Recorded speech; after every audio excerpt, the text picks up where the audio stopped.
bonsoir à tous. Alors c'est un peu curieux pour moi de saluer la création d'une fédération des jeunes populaires. Néanmoins, je le fais ce soir et je remercie tous ceux qui ont pu permettre ce débat de se dérouler, pardon. Parce que je pense que c'est important de porter le débat politique au-delà des frontières de la métropole française, puis parce que au fond, quand on regarde, quand on est à Paris très facilement, à Nantes à 2 heures en TGV, mais on ne va pas forcément aussi facilement à Londres, alors qu'il y a quasiment autant d'habitants et donc autant de Français à convaincre. Et du coup, moi je salue d'autant plus l'initiative faite au niveau des jeunes populaires, parce que tout ce qui peut permettre l'expression de la jeunesse, qu'elle soit de droite ou de gauche, me paraît positif. Et je salue aussi le fait que, sur cet aspect des choses, eh bien, les jeunes populaires se mettent dans la ligne des jeunes socialistes, puisque nous, il y a 2 ans, on a lancé une fédération des jeunes socialistes de l'étranger. Alors, on ne reprend pas le mot international, mais c'est peut-être une nouvelle étape de la récupération du discours de la gauche par la droite, on ne sait pas. Ça a été le cas sur le travail, ça a été le cas sur la jeunesse ces derniers temps, et encore dans les mots de Benjamin ce soir. Bon, après tout, si on arrive à convaincre des gens, on ne va pas s'en plaindre non plus. Ce que je voulais dire par là, nous, si on avait voulu lancer cette initiative, c'est parce qu'on avait des militants qui eh bien, étaient des militants du mouvement des jeunes socialistes, se retrouvaient 1 an, voire 2 ans à l'étranger et se disaient ben, qu'est-ce que je vais faire de mon militantisme, je ne sais pas trop. Et donc on a lancé cette petite structure qui est pas bien énorme, mais qui permet à des jeunes de se retrouver quand ils sont dans une grande ville, notamment une grande ville universitaire. Et ça, c'est assez important. Et puis la deuxième chose aussi, c'est que ça permet de faire partager des expériences. Je vais vous prendre un exemple tout simple. Quand on préparait le programme du PS pour l'élection présidentielle de 2007, eh bien, on réfléchissait sur la question du service civique universel. Et là, des militants du MJS sont venus nous voir en disant bah, écoutez, vous réfléchissez là-dessus, très bien, mais votre truc, ça ressemble un peu trop à un remplacement du service militaire, mais fait dans des services publics en France. Nous, on connaît autre chose qui est le modèle de la gap year, et on voit ça, c'est assez commun et c'est assez répandu au Royaume-Uni. Vous pourriez vous en inspirer pour mettre en place un dispositif peut-être public qui pourrait inciter les jeunes Français à faire de même. Et ça montre très bien que quand on a des jeunes engagés à l'étranger, eh bien, et qu'ils prennent le courage, mais aussi la volonté eh bien, de faire partager leur expérience, de pouvoir retirer ce qui peut être positif dans d'autres pays, ben, ça fait avancer l'ensemble des partis politiques. Et puis au-delà de ça, pour nous, jeunes socialistes qui avons une tradition très forte de lien avec les organisations de jeunesse socialistes d'autres pays. Il faut savoir qu'au carte d'adhésion au mouvement socialiste, il y a la carte d'adhésion à la structure européenne. En fait, quand on adhère aux jeunes socialistes, on adhère à 2 structures. Et pour le coup, et pas Sarkozy, même si ça se ressemble, mais bon voilà. Et donc, c'est aussi un rêve pour nos militants de rencontrer aussi bien qui sont les militants socialistes ou sociodémocrates du pays dans lequel ils vivent temporairement ou plus longuement. La deuxième chose aussi, qui me paraissait important de dire ce soir, c'est que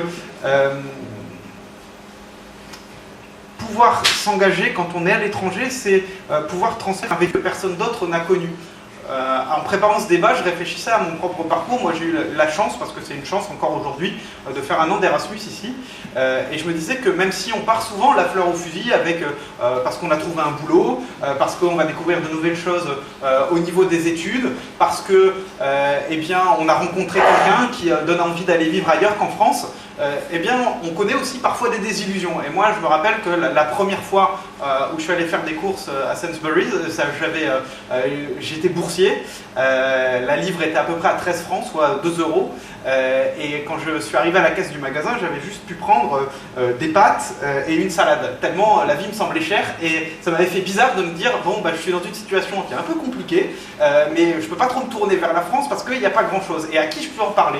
Et à l'époque, je n'étais pas encore... mais depuis, c'est l'expérience que j'ai faite partager. C'est aussi des choses qui enrichissent des mouvements collectifs et qui permettent de donner plus de pertinence au discours politique. Et je pense que ça aussi, c'est quelque chose qui permet d'inciter et de convaincre vers l'engagement.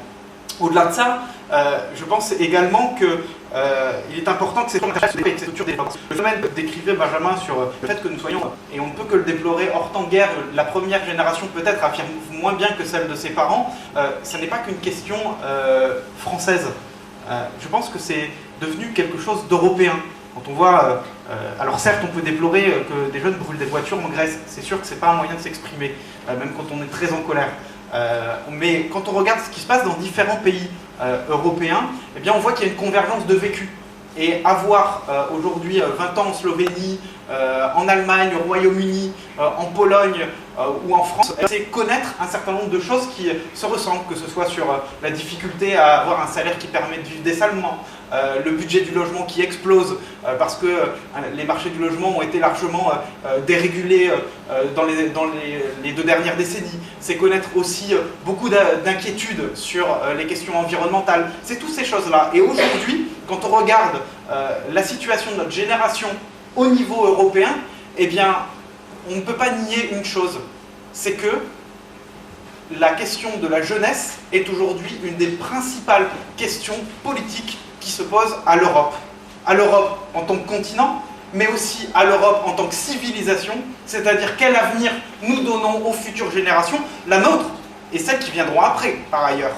Et puis aussi, c'est l'optique de l'Union européenne qui doit trouver réponse parfois en termes de politique sociale, en termes de développement et solidaire pour les générations, parce que malheureusement, les gens ont aujourd'hui responsabilité de droits et opposants à des objectifs. Moi, je voulais ajouter 2-3 choses pour conclure cette intervention d'introduction, c'est que quelque part, nous sommes dans une période de crise, je pense qu'on en reparlera. Je pense qu'on a des échéances qui arrivent internationales. Axel parlait de la fondation des Français de l'étranger et qu'il allait y avoir des députés. Je pense surtout moi à ces élections européennes parce que quelque part aujourd'hui, à mon sens, celles et ceux qui sont comptables eh bien, de la situation de l'Europe, ce sont ceux qui l'ont dirigée. Et aujourd'hui, l'Europe est dirigée par une commission de droite, par un Conseil européen où la droite est majoritaire et que certes, la gauche a ses responsabilités sur ce qu'est l'Europe aujourd'hui, mais c'est la droite qui, pour le moment, est en responsabilité dans les principales instances de l'Union européenne. Et moi, je pense qu'aujourd'hui, la responsabilité du mouvement des jeunes socialistes et de l'ensemble de ces organisations partenaires au niveau européen, eh bien, c'est de faire en sorte qu'une génération se lève et fasse en sorte que le Parlement européen ait une majorité de gauche, une majorité qui change les choses et qui donne à l'Europe les moyens d'exister, les moyens d'être fédérale, sociale, plus démocratique. Moi, je voudrais juste vous livrer une réflexion sur ce que peut être l'enjeu de ces élections. On est à un tournant avec cette crise qui est grave, longue, qui sera longue malheureusement, et très dure pour bon nombre de nos concitoyens, qui est déjà dure pour les jeunes. En 1929, aux États-Unis, il n'y avait quasiment pas d'État fédéral. C'est 3% du PIB, les dépenses de l'État fédéral. Quand on voit ce que c'est devenu, c'est parce qu'il y a des gens qui sont levés, qui ont dit on va faire quelque chose de neuf, et ce quelque chose de neuf, il nécessite de l'argent, il nécessite de la politique. Et je pense que ça, c'est un des défis de ces prochaines années, et que c'est à nous de le relever.